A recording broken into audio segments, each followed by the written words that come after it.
असुरों की technology fail कैसे हो गई है? कल की सॉफ्टवेयर इंजीनियर कौन सी चिप लगाएंगे और कौन सी निकालेंगे? महाभारत में छिपा है रहस्य, कलिकाल के अंत का कितने बचेंगे और कौन नहीं बचेगा? किसका अंत होगा? हेलो फ्रेंड्स, असुरों की टेक्नोलॉजी क्यों फेल हो गई है? कैसे जानें कि असुरों की टेक्नोलॉजी फेल हो गई है? क्या है भविष्य इस टेक्नोलॉजी का? असुरों की टेक्नोलॉजी का मेन एजेंडा क्या है? आर्टिफिशियल लाइफ स्टाइल, कृत्रिम रहना, कृत्रिम जीना, सब कुछ आर्टिफिशियल, और इसको ही वो समझते हैं सभ्य होना, सुसंस्कृत होना। क्योंकि ब्रिटेन ने हम पर शासन किया है और भारत के ज़्यादातर शहर असुरों की टेक्नोलॉजी से बने हैं इस समय, और उनकी भाषा को हम समझते हैं अपनी भाषा से ज़्यादा साइंटिफिक, ज़्यादा प्रभावशाली। इसीलिए ज़्यादातर भारतीय इस समय ठीक ठीक अंग्रेजी बोल भी लेते हैं, समझ भी लेते हैं। इसका हमको लाभ भी हुआ है, हम उनकी टेक्नोलॉजी को समझ पाए हैं, बल्कि हमारे सॉफ्टवेयर इंजीनियर, साइंटिस्ट उनसे भी ज़्यादा एक्सपर्ट हो गए हैं उनकी टेक्नोलॉजी में। और बहुत से भारतीय फॉरेन कंट्री में विभिन्न भूमिकाओं में शीर्ष पर हैं। ये सब अभी तक प्रगति की निशानी समझा गया है, पर ये जो धरती है और ब्रह्मांड, ग्रह, नक्षत्र और तारे भगवान के सॉफ्टवेयर प्रोग्राम का छोटा सा पार्ट है। और कलिकाल में भगवान ने, परमात्मा ने असुरों को पूरा पूरा मौका दिया दुनिया को अपनी कला और विद्या दिखाने का, टेक ओवर करने का, प्रभुत्व स्थापित करने का। पर असुरों ने क्या किया? तीन तो इनके प्रमुख एजेंडा हैं, जिसके अंतर्गत इन लोगों ने ये बात समाज में फैलाई कि भगवान सिर्फ पुरुष है, जिसका प्रभाव हिंदू धर्म में भी देखने को मिलता है। श्री कृष्ण को, भगवान के मेल फॉर्म को अकेले भगवान मान लिया गया। उनकी काउंटर पार्ट, उनकी फेमिनाइन एनर्जी देवी राधा को उनसे अलग करके असुरों ने बात फैलाई समाज में श्री कृष्ण परम भगवान हैं और वो सभी स्त्रियों के पति हैं। भगवान का अर्धनारीश्वर सच्चिदानंद पूर्ण काम स्वरूप लगभग समाप्त ही कर दिया असुरों ने। और इनके अब्राहमिक धर्म में तो ईश्वर को मात्र पुरुष मानते ही हैं, स्त्री को पुरुष की पसली से उत्पन्न मानते हैं। दूसरे, अश्लीलता को इन्होंने सामाजिक स्वतंत्रता बताया और पर्दे में स्त्रियों को सामाजिक सुरक्षा बताया, और पर्दे की आड़ में भी ये स्त्रियों का शोषण ही करते हैं। असुरों में भी दो प्रकार हैं, एक जो स्त्रियों को समाज में नग्न देखना चाहते हैं, दूसरे जो नग्न देखना चाहते हैं पर अपनी संपत्ति समझकर पूरी तरह अपने कंट्रोल में रखते हैं, तीसरे जीव हिंसा, मांस भक्षण और मदिरापान। ये सब कार्य आज की डेट में जैसे असुरों की भाषा आगे ही समझी जाती है, वैसे ही समाज में ये सब सभ्य समाज की निशानी समझे जा रहे हैं। ये तो असुरों का मनुष्यों पर वैचारिक भावनात्मक टेक ओवर है, और इस समय ज़्यादातर मनुष्य इसीलिए असुर लगभग असुर बन चुके हैं। क्या होती है त्रिकाल संध्या? क्या होता है ब्रह्मचर्य का पालन? क्या होते हैं चार आश्रम, ब्रह्मचर्य, गृहस्थ, वानप्रस्थ और संन्यास की व्यवस्था? क्या होता है अग्निहोत्र, स्वस्ति वाचन? क्या है रामायण का रहस्य? क्या है दाम्पत्य में प्रेम और समर्पण का रहस्य और सत्य? और क्या है गृहस्थ में ब्रह्मचर्य का पालन? कुछ भी नहीं पता है वर्तमान भारतीय लोगों को। जो चाहे खाना, जैसे चाहे जीना, जब चाहे सोना, जब चाहे जगना, अंधाधुंध पूरी लाइफ सेक्स के पीछे भागना, उसे ही पुरुषार्थ और पराक्रम समझना, धन की लिप्सा, दिखावा और आडंबर के चलते तरह तरह की बीमारियों से घिरे रहना, सब भारतीय कल्चर का हिस्सा है। आज की डेट में आज लोग विथ प्राउड कहते हैं कि हमें डायबिटीज़ है, हमें ये प्रॉब्लम है, हमें वो प्रॉब्लम है। सब अमीर और कल्चर्ड होने की निशानी है। ये सभी परेशानियां आज की डेट में मनमाने विवाह करना, मनमाने तरीके से अपनी मनमानी करना, सब हाई क्लास, उन्मुक्त समाज और कल्चर, खुले विचारों का प्रतीक समझा जा रहा है। हाँ, कल्चर के नाम पर शादियों में और छोटे छोटे फंक्शंस में भी पैसा पानी की तरह बहाया जा रहा है। अब देश का राजा भी तो त्यागी तपस्वी नहीं है। क्या ही सिखाए स्वयं शानो शौकत से घिरे रहते हैं, चाहे देश कर्ज में ही क्यों ना डूबा रहे। प्रजा भी वैसा ही कर रही है। कोई मार्गदर्शक ही नहीं है कि बताए कि बड़प्पन पैसा दिखाने और उड़ाने में नहीं है। मनुष्य को अपना व्यक्तित्व ऊंचा उठाने में बड़प्पन है। पर आज समाज में पैसा ही व्यक्तित्व बन गया है, चरित्र बन गया है। पर अब सब कुछ ओवर हो गया है। समाज भी कोलैप्स हो गया है और सिस्टम भी। आए दिन होने वाले झड़प, भगदड़, दुर्घटनाएं, अग्नि के तांडव, जल प्रलय, तरह तरह के हर क्षेत्र में होते विवाद सब इसके ही प्रमाण हैं। और सब कुछ कंट्रोल से बाहर हो गया है। समाज अनकंट्रोल्ड है, बस चल रहा है, दौड़ रहा है अपने अंत की ओर। अब ये दुनिया भगवान का सॉफ्टवेयर ही है। असुरों ने इसको इस स्थान तक पहुंचा दिया है, मतलब अब अंत निश्चित है। यदि परमात्मा ने हस्तक्षेप नहीं किया तो कुछ लोग भगवान को पुकार रहे हैं और बाकी लोग अभी भी सो रहे हैं, कलिकाल के आकर्षण में मजे कर रहे हैं। वैसे जिसके ऊपर इस समय तबाही आ रही है, बस अचानक से आ जा रही है। एक पल में सब कुछ समाप्त हो जा रहा है, तबाह हो जा रहा है इस समय। पर भगवान तो आ गए हैं धरा पर, कारण कोई उनको पुकारे न पुकारे। धरती भगवान का बनाया वो आशियाना है, जिसे भगवान असुरों के हाथ में बर्बाद होने के लिए छोड़ नहीं सकते। अब असुरों ने बहुत उत्पात मचा दिया है, तो अब असुरों से टेक ओवर वापस लेने का समय आ गया है। और इसीलिए परमात्मा जो उपस्थित है धरती लोक पर, प्रकृति अपना विनाशकारी रूप दिखा रही है। वर्तमान सभ्यता संस्कृति को लील जाने की पूरी तैयारी में है। माँ प्रकृति असुर मत भ्रम का शिकार होकर आपस में लड़ रहे हैं, मर रहे हैं, जिसके कारण इनके साधनों, संसाधनों और जन सब में हानि हो रही है, जबरदस्त हानि हो रही है। और भारत के शहर, अब जो भारत पर ब्रिटेन का कब्जा रहा है कई सदियों तक, तो भारत के शहर इनके द्वारा ही बनाए गए हैं, इनके द्वारा ही बनाए गए हैं। असुर मतलब आर्टिफिशियल लाइफ सिस्टम, प्रकृति से दूर जीवन। पर आर्टिफिशियल लाइफ स्टाइल एक छल है मनुष्यों का स्वयं के साथ। इसके कारण ही मनुष्यों की नित्य क्रिया का उत्पन्न मल, फैक्ट्रियों, कारखानों से उत्पन्न मल सब मिलकर नदियों को दूषित कर चुके हैं, भूमिगत जल भी दूषित कर चुके हैं। हर तरफ गंदगी का साम्राज्य है। पिछले दिनों बारिश में जो गुरुग्राम का हाल हुआ है, जल ही जल हो गया है पूरे शहर में। जरा सी बारिश में शहर समंदर बन गया है। ड्रेनेज सिस्टम फेल हो गया है और ये इस समय दुनिया के सब देशों में हो रहा है। शहर सब असुरों की टेक्नोलॉजी से बने हैं, इसीलिए ड्रेनेज सिस्टम फेल है। भूमिगत जल, नदियों का जल दूषित है, गंदा है।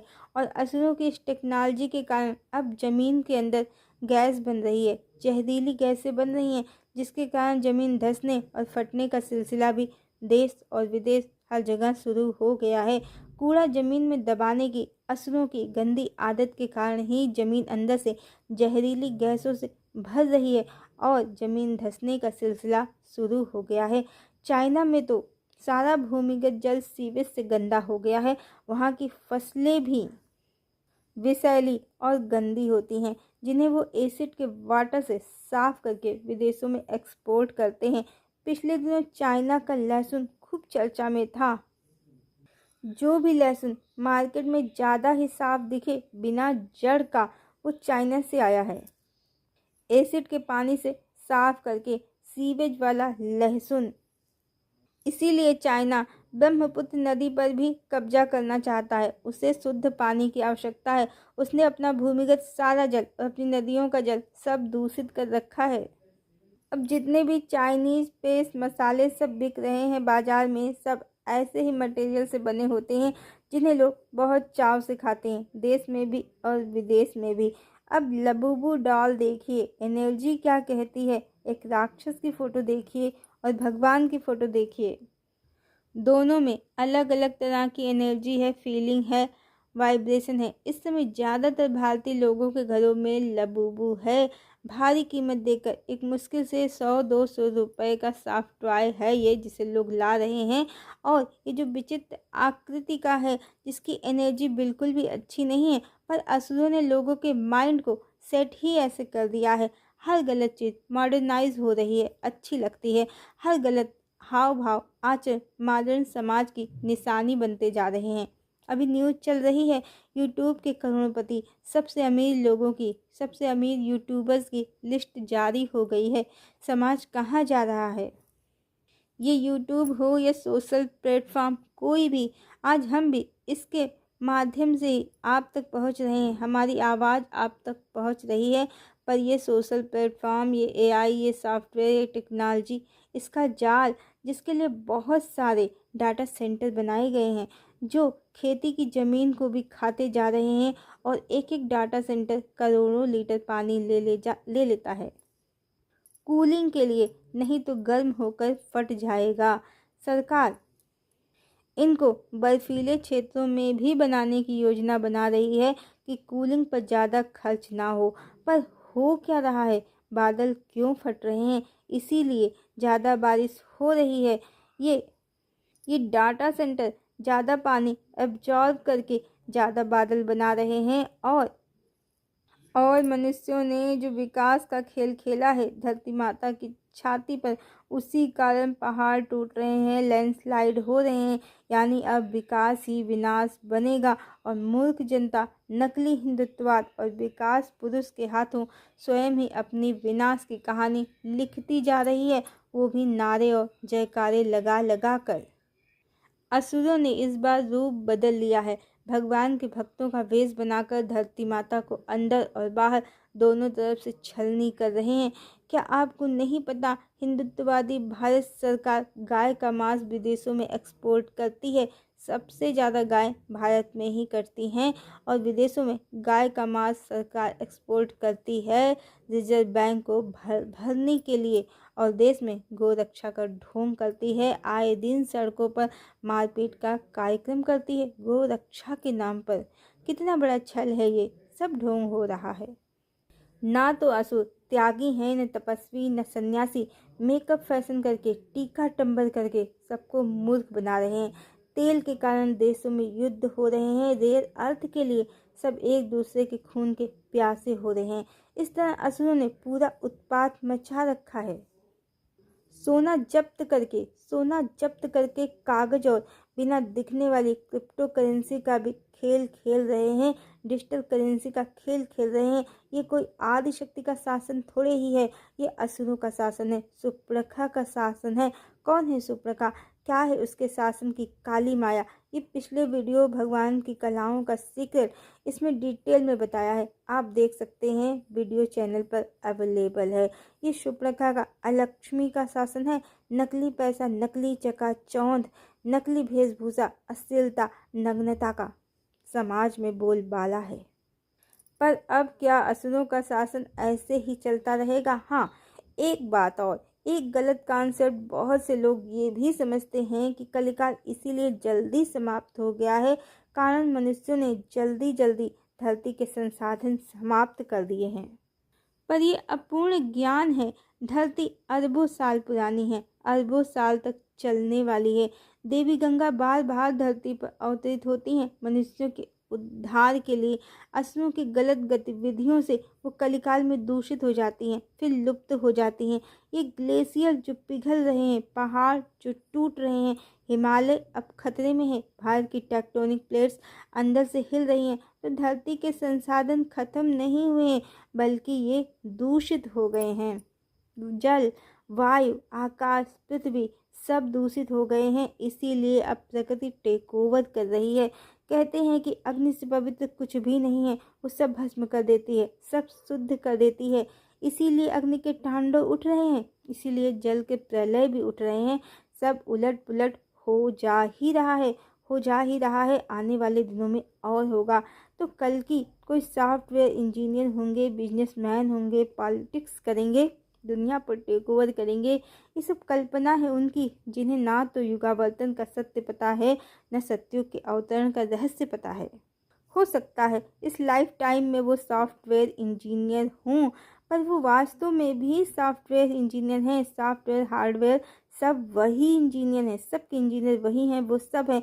और अब जो वो कोई लोग कह रहे हैं कि भगवान चिप का बिजनेस करेंगे, तो वो किसी चिप का बिजनेस नहीं करेंगे, मनुष्यों के दिमाग में चिप लगाकर टेक ओवर नहीं करेंगे। ये करने की ज़रूरत भगवान को नहीं है, ये करने की ज़रूरत कलीदानों को है, उसके एजेंटों को है, जो वो करने में लगे भी हैं। न्यूज़ के शोरूम से साइंस फिक्शन ये स्टोरीज भी निकल कर खूब आ रही हैं कि एलियन धरती पर आने वाले हैं, धरती पर टेक ओवर करने वाले हैं। ऐसी खबरें क्यों आती हैं? इसलिए वर्तमान अव्यवस्था से मनुष्यों का ध्यान भटकाने के लिए आती हैं, प्रजा का ध्यान भटकाने के लिए आती हैं।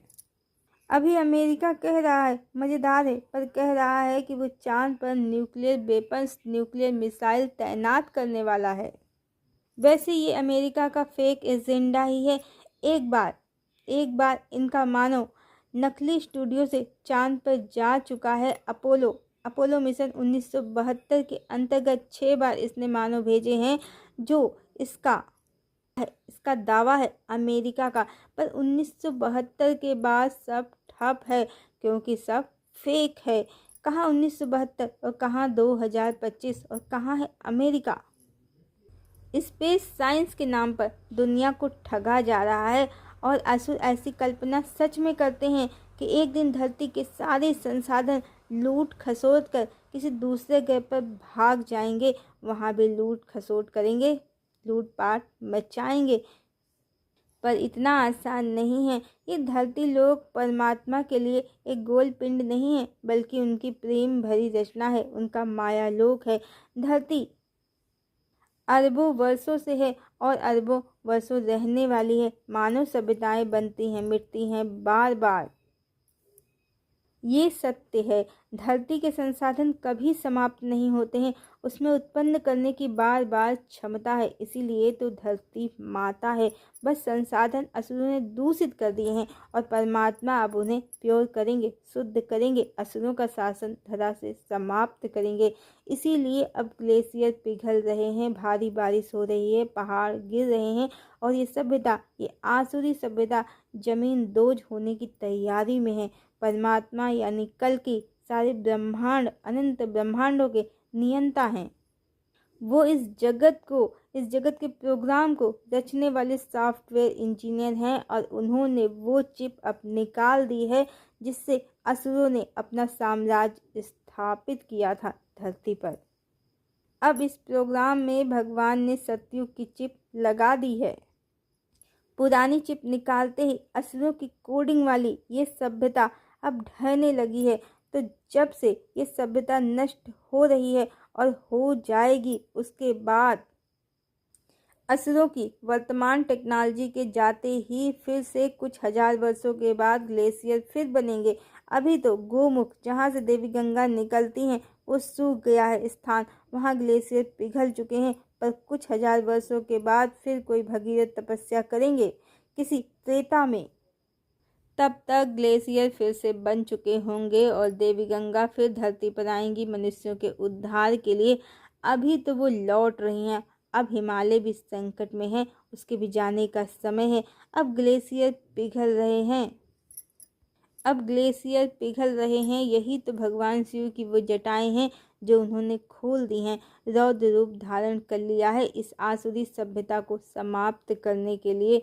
तो जो इस तरह के प्रिडिक्शन करते हैं कि अब 5-6 हजार वर्ष में धरती समाप्त हो जाएगी, धरती पर इतना ही जीवन शेष है, उनको परमात्मा की कार्यशैली का जरा भी अंदाजा नहीं है। धरती को तो कुछ नहीं होना है, वो अज्ञानी जरूर धरती से आउट होने वाले हैं, जो धरती को लूट कर दूसरे प्लैनेट के ख्वाब देख रहे हैं, वहाँ नई दुनिया बसाने के सपने देख रहे हैं।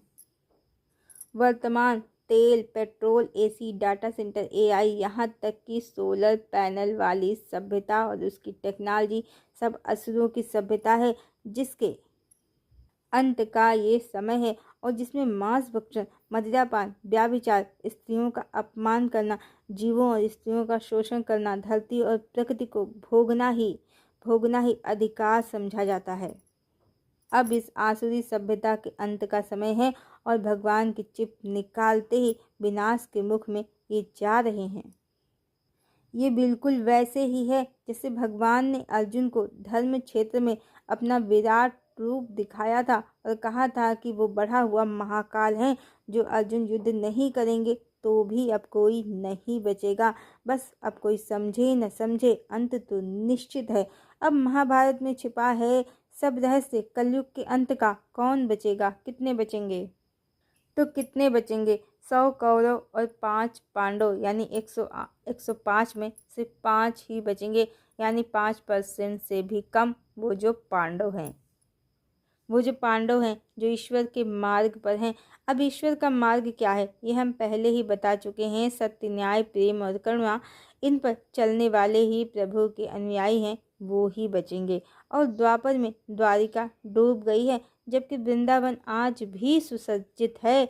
ये भी कलिकाल के अंत का दर्शन है। जहाँ भक्ति और प्रेम है, जो आदि शक्ति की नगरी है, वो ही बची है और वो ही बचेगी। पर जहाँ भोग है, विलास है, मटेरियलिज्म है, वो डूब जाएगा। आज तो क्या मथुरा, क्या वृंदावन, हर जगह भोगी विलासी मनुष्य घूम रहे हैं। वर्तमान में धरती पर हर जगह शुभ्रखा का ही शासन छाया है।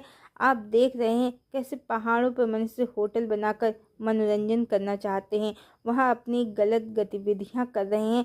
और अब ये सब जमीन दोज हो रहा है। बहुत लैंडस्लाइड हो रहे हैं, नदियाँ सब बहा ले जा रही हैं। कारण अब मेटलिस्टिक वर्ल्ड के अंत का समय आ गया है। पहाड़ पर्वत देवी का स्थान है। मनुष्यों ने अपने कदम देवी की ओर बढ़ा दिए हैं, देवी के एकांत को भंग किया है। उनका कोप अब बरस रहा है। कुल मिलाकर भोग विलास मेटलिस्टिक वर्ल्ड के ये अंत का समय है। जिस घर, जिस हृदय में वास्तव में प्रेम और भक्ति होंगे, वो इस समय में भी अवश्य ही वृंदावन की भांति इस विषम समय में भी रक्षा को प्राप्त होंगे, ईश्वरी हाथों में सुरक्षित होंगे। जिस पर आदि शक्ति की कृपा होगी वो अवश्य ही सुरक्षित होंगे और सतयुग में प्रवेश भी निश्चित ही करेंगे। पर उससे पहले अब असुरों, सुपर्णखा और शुक्राचार्य की बनाई ये भोग विलास की नकली दुनिया, जहाँ हर तरफ पाखंड ही पाखंड है, उसका अंत होगा, जो अब निकट है, जिसका शंखनाद हो चुका है। बिजनेस, पॉलिटिक्स, हॉलीवुड, बॉलीवुड सब इतिहास बनने वाले हैं। भगवान धरा पर आ गए हैं नई दुनिया, सतयुग, डिवाइन एरा को धरती पर उतारने के लिए, सतयुग का सूर्य धरा पर प्रकाशित करने के लिए। हरिओम।